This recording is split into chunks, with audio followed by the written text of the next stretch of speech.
Photographs usually help to solve a mystery, or at least provide clues that can take investigators on a new path to truth. In these cases, the photographs simply captured the mystery, or otherwise highlighted why everything might not be as it seems. Number 10. In 1973, 10 American climbers went on an expedition to climb the tallest mountain in the Western Hemisphere. Only 8 of them would return. 50 years on from the climb, a camera reignited interest in this unsolved case. The group were from the Mazamas climbing group based in Oregon. The team leader was a man named Carmi Defoe, who put together the expedition to climb Mount Aconcagua in Argentina. Among the group were NASA engineer John Cooper and a librarian named Janet Johnson.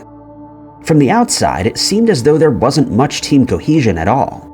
When they arrived in Argentina, there was press interest in their climb.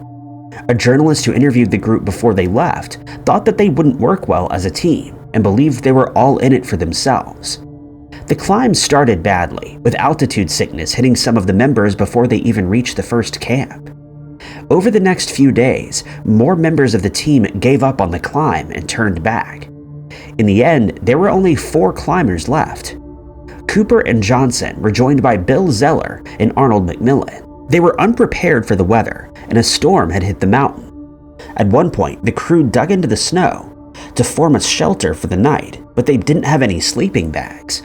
When they woke up, Cooper was half covered in a snowdrift. Cooper decided to quit not long after this and began the walk back to Camp 3 alone. The 3 remaining expedition members continued. They made it through the glacier and were almost at the summit when the 2 men realized Johnson was missing. They found her a little way down the mountain, mumbling to herself, and it seemed as though she had altitude sickness. The trio spent another night on the mountain, then began their descent. McMillan was sent ahead to get help while Zeller helped Johnson, but as they walked, Zeller and Johnson fell, and Zeller decided it would be better if he went alone.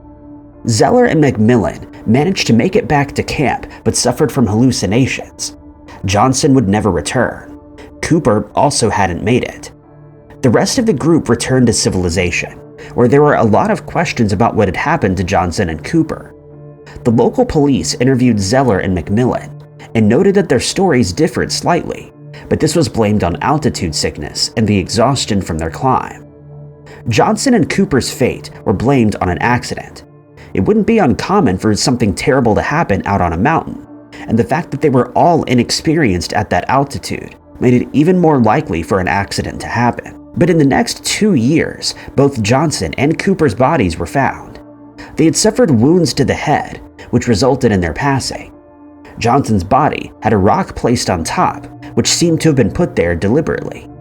Investigators suspected someone wanted Johnson to look as if he'd had a fall. The case went cold, as circumstances in Argentina meant the investigation wasn't continued. But in 2020, a strange discovery was made. It was a camera with Janet Johnson's name written on a tape on its holder. The camera was in remarkably good condition, and the photographs she had taken were developed. It showed a normal climb up the Argentine mountains. One peculiarity was one of the last photos that Johnson had taken. It showed Johnson near the summit of Aconcagua, roped to the climber ahead of her. This is common practice for climbers, but if the group were all roped together, it would have been impossible for Johnson to have wandered off. Unfortunately, both Zeller and McMillan have passed away in the 50 years since the tragic climb, and it's unlikely any more truth about this mysterious case will ever be uncovered. Number 9. As technology has advanced, we've been able to take photographs of things further and further away, unlocking many more unsolved mysteries that science cannot explain. In 1981, the Voyager 2 spacecraft passed Saturn and took stunning photographs of the second largest planet in our solar system. Some of those photographs captured a strange phenomenon that still has scientists scratching their heads. Saturn's ring system is the most pronounced in the solar system and is what makes the gas giant stand out. The planet has 7 main rings, which are each individually made up of many smaller rings. Those smaller rings are themselves made up of countless pieces of rock and icy materials. For the most part, an individual ring looks uniform, But the 1981 photographs showed something scientists weren't expecting. There were dark patches that seemed to look like lines on the rings. At first, the patches might look like smudges on the photograph, but analysis by scientists proved that they are actually there. These patches have been given the name spokes, and scientists are still trying to figure out how they were created. When the Cassini mission got close enough to the planet, it also captured photographs of these ring spokes, and the Hubble Space Telescope allowed us to continue monitoring the strange phenomenon. Scientists now know that the spokes are actually patches of small particles that have risen above the plane of the rings. They move at completely different speeds to the rings below them, and actually orbit in time with Saturn's magnetic field. But after a few orbits, the spokes fade away and return to the same orbit as the ring they originated from. Based on that, scientists are pretty sure it has something to do with Saturn's electromagnetic system, but there are still many possibilities that could be. It also has to be something that happens quickly. The spokes are relatively small, though the length of one can actually be larger than the diameter of the Earth. The fact that these are small suggests whatever happened over a short length of time, and it wasn't drawn out. The final clue scientists have is that the spokes appear to be seasonal. During Saturn's spring and autumn equinoxes, more spokes appear and look more pronounced. As the planet draws to its winter and summer solstices, the spokes appear less often until they disappear entirely. This seems to indicate that it has something to do with the sun. Like on Earth, Saturn's seasons are determined by how it's tilted towards our star. The rings are also tilted. Due to the length of its orbit, these seasons actually last around 7 Earth years. During the autumn and spring equinoxes, the sun's lights hit the rings edge on. Any other radiation thrown out by the sun would also hit the rings edge on. If some kind of burst from the sun hit Saturn's rings edge on, it would cause the pattern we see with the spokes. Only a small area would be hit with whatever causes the debris to rise above the rings. It could be that this burst gives the particles here an electrical charge, which gradually fades over time. But that doesn't necessarily explain why the spokes disappear during the summer and winter months. The area that could be hit by a burst could actually be larger if it hit the face of the disk. The next equinox for Saturn takes place in 2025. Earth's telescopes will be pointed at the gas giant to take more photos that may help to get to the bottom of this mystery. Number 8. In June of 1998, a pilot flying over the outback in South Australia spotted something strange on the plains below. A geoglyph had been carved into the desert, the image of a man 2.7 kilometers tall. When he landed, he told locals about what he had seen, expecting to be informed of some ancient artwork made by Aboriginal people. It emerged that he was the first person to see a brand new piece of art. Satellite images from the Landsat thematic mapper showed that the strange geoglyph had appeared in late May or early June, in the space of just a few weeks. The geoglyph was so large that these photos taken from orbit could show the details. The geoglyph takes the form of an Aboriginal Australian man, complete with scarring and a headband. He holds a stick, or a woomera, and it looks as if he's getting into a position to throw it. It's located not far from the town of Mari, giving the geoglyph its common name, the Mari Man. Shortly after the geoglyph was discovered, faxes were sent to local businesses, claiming to be from the person who created the mysterious image. The faxes suggested that the government could use the new geoglyph as a tourist attraction, and references similar geoglyphs in England and the US. The fax may have been the first clue as to who was behind this strange piece of art. It used terms that seemed to indicate the writer was an American. There was also another clue that the creators were from the States. A small plaque was located near the head of the figure. On the plaque was the American flag, as well as the Olympic rings, and the inscription, "In honor of the land they once knew." His attainments in these pursuits are extraordinary, a constant source of wonderment and admiration. Many believe that the creator was an American, and some have suggested it might have been created by the US and Australian military.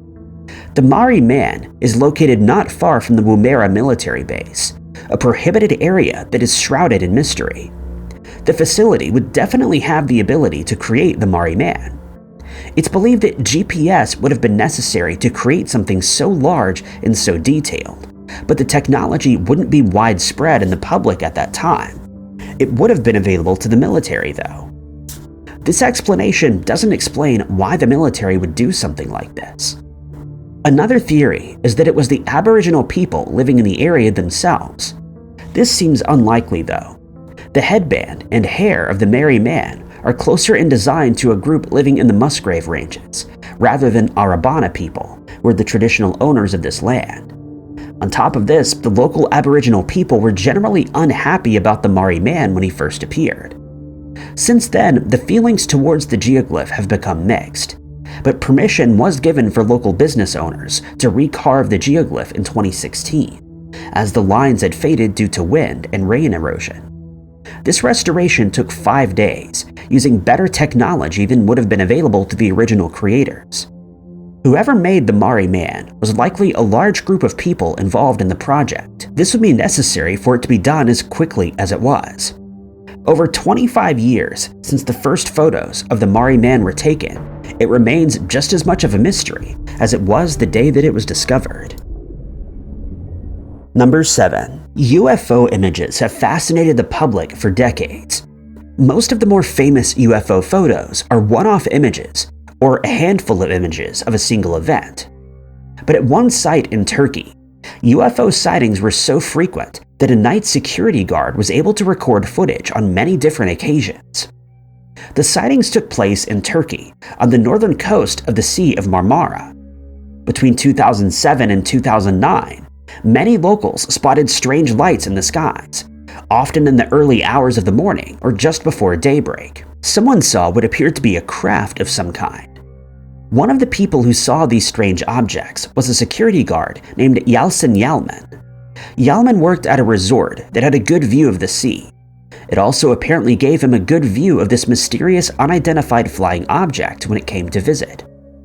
Yalman saw the UFO many times, and at one point he decided he would be ready for the next appearance. He took a camera and tripod with him to the resort. When the UFO appeared again, he captured it on camera. Over the course of 3 years, Yalman took countless videos of the mysterious craft. It appeared to be crescent-shaped and reflected the light from the moon. It would hover near the horizon, sometimes low and near the surface of the water, and other times higher up. Some footage, apparently taken months apart, clearly shows the strange object. 2 bright arcs reach towards one another, with a darker gap between them, but other images more closely resemble a cut-off disc. In all the footage, the UFO remains stationary. It's never seen entering or exiting the frame, and the only movement comes from the camera itself. While not as famous, photographs were also taken of mysterious lights in the sky, and bright orbs that seemed to hover over the water. The UFO footage went viral, especially when it seemed as if the occupants of the craft had all been captured. A still from one of the videos, artificially enhanced, seems to show 2 alien creatures inside the ship, and they resemble typical gray aliens. In Turkey, the footage allegedly started a trend of UFO hunting, but the only images of the Kumburgaz UFO come from Yalman himself. Some have claimed these images to be the best UFO footage ever captured. Analysis of the video and images showed they hadn't been manipulated by computers. Whatever is in the videos and pictures was actually physically there. It doesn't mean that everybody believes this is an actual UFO, though. A number of theories have been put forward. Some suggest that the 2 arcs of the UFO would actually be sea walls recorded through a fisheye lens. Yalman could actually have been recording the CCTV monitor at his work. Other theories include that this was the lights from a cruise ship or a reflection of Yalman's own camera. Most of these theories don't make sense if others in Kumburgaz spotted the UFO. It's alleged that it was seen by many witnesses in the village, but if that were the case, it doesn't make sense why nobody else captured any footage of this alleged UFO. If this is an actual UFO, then the biggest mystery, after what it is why it chose to visit this village so often, and why it went away. Number 6. In August of 2023, two hikers in the forests surrounding the Harz Mountains took a chilling photograph of a figure dubbed the Wolfman. Stories of the Wolfman in the region dated back 5 years, and had even convinced local authorities and the fire brigade that someone was living out in the wilderness. Who he is and what he's doing in the forest remains a mystery. The photograph was taken by Gina Weiss as she and her friend hiked near the ruins of a castle. They were approaching some sand caves when they spotted the figure. In the photograph, a man who appears covered in dirt sits in the sand and seems to be drawing. He held a wooden stick in one hand. According to the tourists, the supposed Wolfman saw them and stood. They met eyes and stared at one another for about 10 minutes. None of them spoke. How the encounter ended isn't clear, but it doesn't seem as if the Wolfman attacked the hikers. For many, this was the proof that they'd been looking for after 5 years of rumors and stories about someone living in the woods. The forest of the Harz Mountains has been the home to strange and paranormal stories for centuries. In the medieval period, it was believed that witches congregated in the woods, especially on April 30th or May Day's Eve. It was then that their powers were most potent. But according to legend, an English saint banished the witches, leaving behind only the interesting story for a celebration that continues in the region to this day. Later, stories about werewolves were set in the forest, but in the late 2010s, stories of something wearing wolf's fur living in the forest took a more real turn. People reported seeing a man wearing either wolf's fur or a wolf's costume wandering around. In 2023, one man called the police for help, claiming that the Wolfman was running around, and another individual said that he saw a firebolt. Even members of the local fire brigade have supposedly seen the Wolfman. Others have seen evidence that someone at least has been living in the forest. They've found makeshift shelters and fire pits, and are concerned that the individual's activities could cause a forest fire. Others are more skeptical about the existence of any strange things in the woods. One volunteer claimed the stories were nothing more than modern legends, and called the photograph a hoax. If the Wolfman is real, many would like to get to the bottom of who he actually is. It's unlikely that the figure is something paranormal. Even if the sighting was somewhat near a location called Wolfsburg, stories of werewolves in the region are a much more modern invention than the ancient legends about witches and the devil. The story of this particular Wolfman only dates back to around 2018.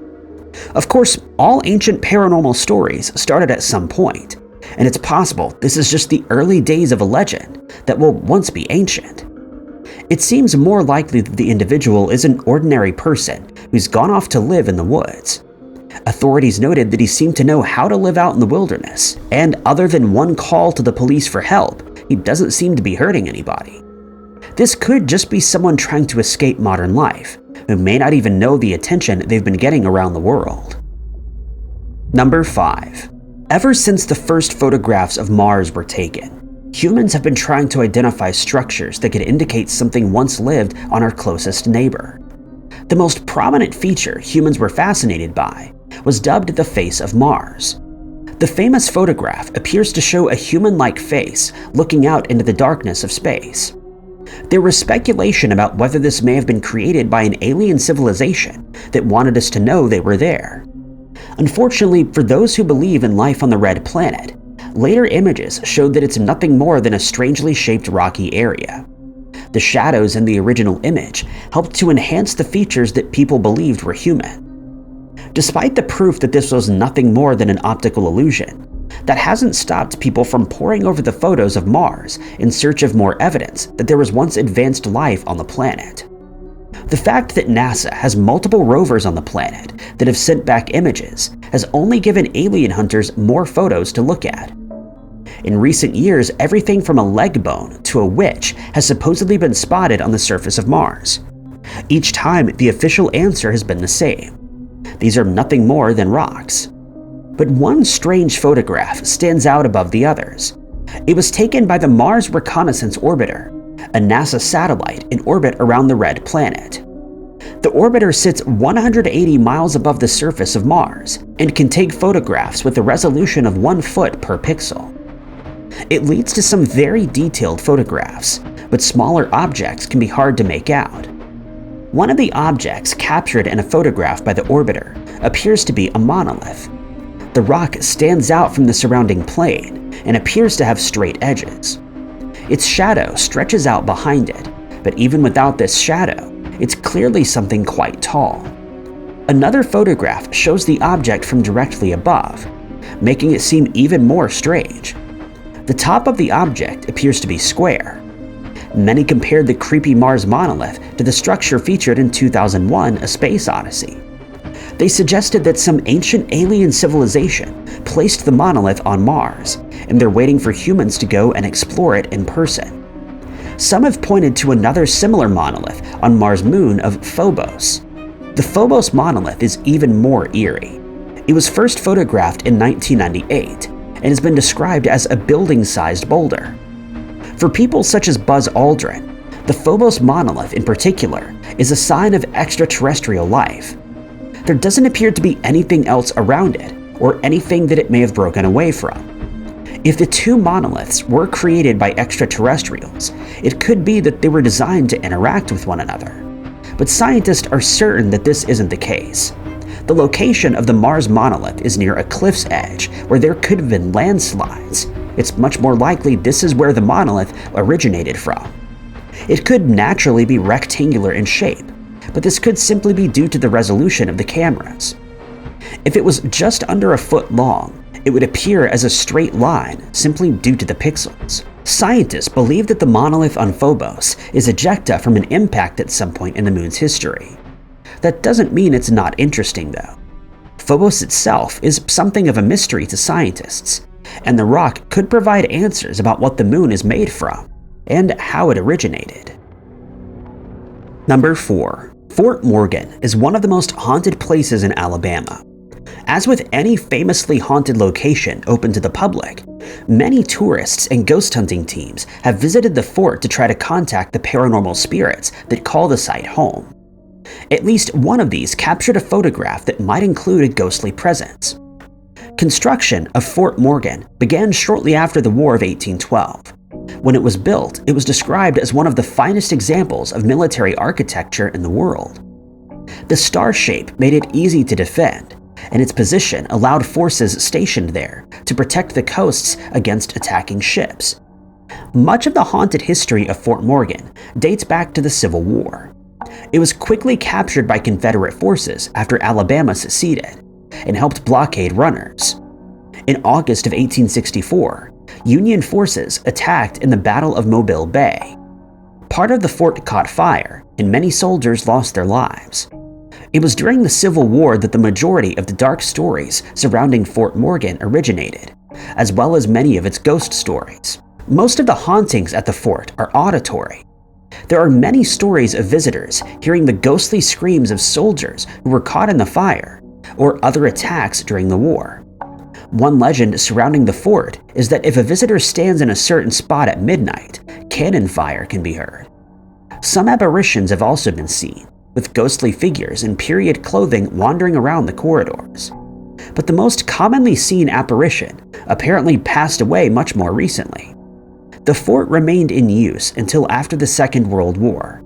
During that time, the people stationed there didn't see much fighting, but were training to be sent out to wars overseas. According to the stories, prisoners were also held at the fort in the early 20th century. One of these lost his life in a cell deep within the building. His cries are still supposed to be heard and are one of the most common paranormal occurrences in this haunted hotspot. Another common occurrence is the ghost of a young woman. According to one story, sometime in the 19th century, a young woman was attacked and passed away. It's not clear if she was actually attacked at Fort Morgan, or if her spirit was drawn there, but the story says that she's still searching for the person who took her life. The ghostly woman is a commonly seen apparition, and her ghost would definitely stand out among the Civil War soldiers. It may be this woman who was captured on camera by a ghost hunting group in 2008. The photo was taken by Richard Johnson from the Second Sight Paranormal Group and is possibly the best ghost photo taken at Fort Morgan. It was taken in the early hours of the morning during an investigation at the location. Smoke seems to have formed the shape of a person in a room, where smoke or fog wouldn't naturally be able to get it. The photo has gone on to inspire other ghost hunting groups to investigate the fort. The paranormal activity has never been fully explained, and it remains a popular tourist location for those who want to experience a ghostly encounter. Number 3. Sometimes a picture can be deceiving, and what looks like one thing is actually another. But sometimes the initial assumption is correct, which only leads to unexplained questions. In 1999, scientists took a photo of a strange nebula roughly 1,500 light-years from Earth. The nebula was given the name NGC in 1999, but it's more commonly known today as the cosmic keyhole. The cosmic keyhole is located near the Orion Nebula, in an area of space where there's a lot of star formation. It's a reflection nebula, which means it reflects the light of nearby stars, rather than shining itself. These types of nebula are sometimes called star nurseries. They're made up from dust and gas clouds which are gradually drawn together. Over time, more and more material is drawn together until stars are formed. Photographs of the cosmic keyhole show what looks like one very bright young star at its center. Later images revealed that there are actually at least 3 stars, though only one is visible to the human eye. Scientists have dubbed the system V380 Orionis. It's these stars that produce the light that the rest of the nebula reflects. But most people viewing photos of NGC 1999 are more drawn to a shape beside the star, rather than the star itself. Completely dwarfing the star is a large black shape, which seems to resemble a keyhole. When the nebula is viewed as a whole, the keyhole is hard to see, but zoomed-in shots of the star make it very clear. It stands out next to the light-colored gas and dust that surrounds the star, and looks ominous given its obvious size.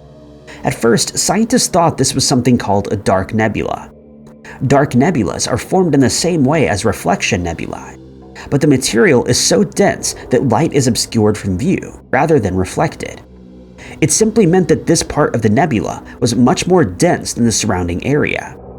This wasn't too strange, even if the shape of the dark patch did make it look like something from a science fiction novel. But more photographs of the nebula using different technology revealed this wasn't the case at all. Infrared cameras can look past the dense clouds of dark nebulae and see the light sources that they might be hiding.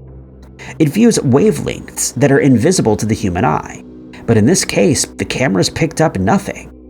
Rather than a dense cloud, there was actually nothing there. The keyhole really was a hole, though probably not for some kind of cosmic key. How this strange anomaly came to be is a mystery. Scientists have a few theories about the cause of the rift. Jets of gas from other stars could have pushed through a cloud that was once in that area. Radiation from an older star could have caused the gases in this area to dissipate. Either one of these would be terrifying to imagine if it happened somewhere a little closer to Earth. If something like this happened here, it would have terrible consequences for life on our planet. Thankfully, it seems likely that whatever the cause, it happened during the star formation process, and is unlikely to happen to our sun.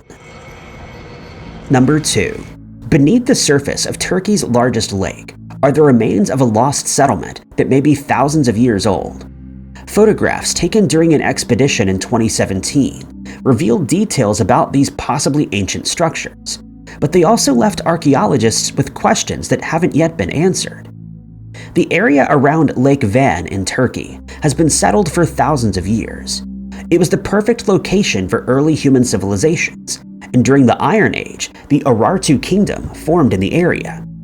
Since the Urartu civilization was discovered in the 19th century, historians have slowly pieced together more and more about these ancient people, but there's always more to learn about the distant past. Even how the Urartu civilization ended is unclear, with debates over whether it was the Medes or Cyrus the Great who conquered the kingdom. So any ancient ruins left behind would be invaluable to scholars. A group of divers were attracted to Lake Van, curious about what might lie on the lake bed. There were already known archaeological sites, including one for a Russian ship dating back to 1915. According to the group, they were told that there wouldn't be much to see in the region that they had chosen. but they had heard rumors of underwater structures that may have been seen below the water. Other archaeologists not involved with the group claimed that surveys had already revealed that there was something down there, but nobody had been down to explore what was there. The group of divers included underwater photographers who captured striking images of stone structures on the lake bed. Some were believed to have partially been buried beneath the layers of mud at the bottom of Lake Van, with only the very tops protruding. Some of the structures were clearly man-made. The rocks had been cut in a specific pattern to create ashlar walls, and some inscriptions were even found. The divers also found an etching of a lion, which they believed looked as if it was created during the Urartu period. The lion was a popular motif at this time.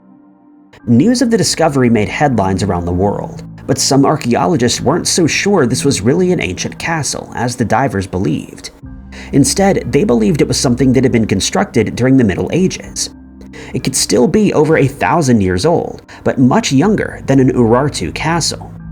It's believed that the stones were originally cut by the ancient people, but were reused by builders in the Middle Ages.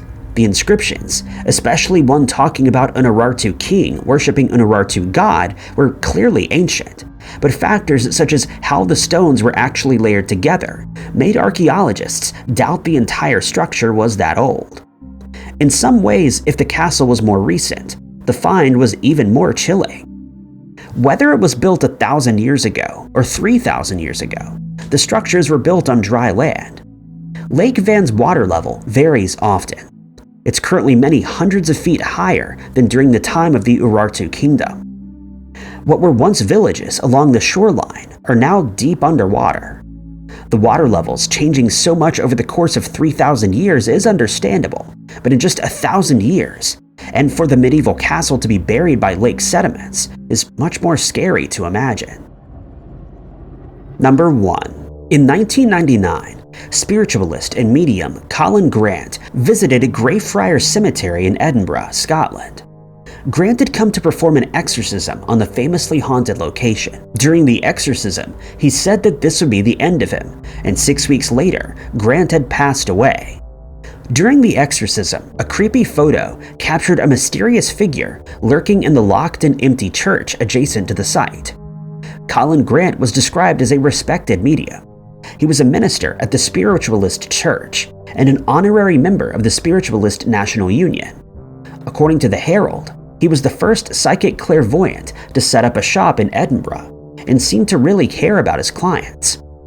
About a year after his visit to Greyfriars, he had appeared in a newspaper article about the rise of fake psychics and how damaging they could be to the public.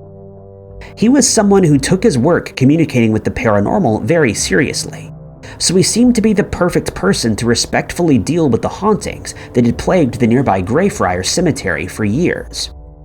Greyfriars was used as a cemetery for hundreds of years, and during that time it witnessed some horrific acts, including the aftermath of the Battle of Bothwell Bridge of 1679. This was a battle against the so-called Covenanters, who were in rebellion against the king. 1,200 prisoners were brought to a field that bordered the graveyard, which was used as an open-air prison. Many lost their lives during the ordeal and were buried at the cemetery. Also buried here was the judge Sir George Mackenzie. Mackenzie was the person responsible for sentencing the Covenanters to their brutal punishment. He also persecuted witches and earned the nickname Bloody Mackenzie.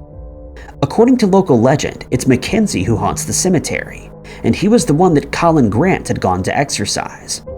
Mackenzie was buried in a mausoleum.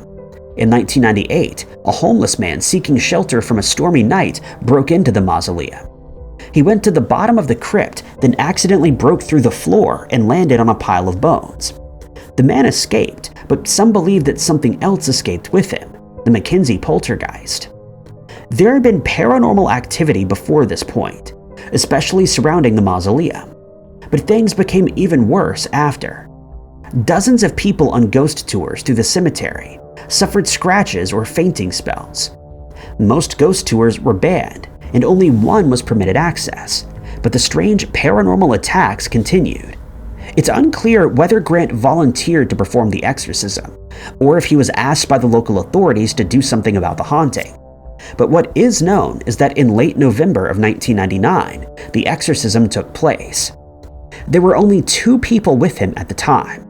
A journalist and a photographer from the local newspaper had come to document the experience. Both were skeptical, but the longer they stayed in the graveyard, the more they felt that they were not alone. Grant said that he couldn't confront Mackenzie's ghost, but was instead trying to release the spirits of the hundreds of people who were trapped there. During the exorcism, photographer Susan Burrell captured an image of Grant in front of the church, holding out a candle. Behind him, Burrell claimed to have seen a shadowy figure moving inside the church. When her photographs were later developed, she realized she had captured the figure on camera. Grant was especially worn out by the ordeal, and apparently collapsed not long after the photograph was taken. He regained his health and tried to move on from that day, and 6 weeks later, in January of 2000, he suffered a heart attack while at his shop. Grant's family did not believe that his experience at Greyfriars caused his passing, but they do believe that the location is severely haunted. But there are some that connect Grant's strange experience and the ominous figure captured in the mysterious photograph to his later passing. The figure has never been completely explained. It may be nothing more than a trick of the light, but if the figure was actually moving, it might be something more paranormal. Thank you guys so much for watching. If you liked this video, be sure to hit that like button. Also, don't forget to subscribe and click that notification bell to keep up to date with all of our future uploads. But my name is Ty Knotts, and I'll catch you guys in the next video.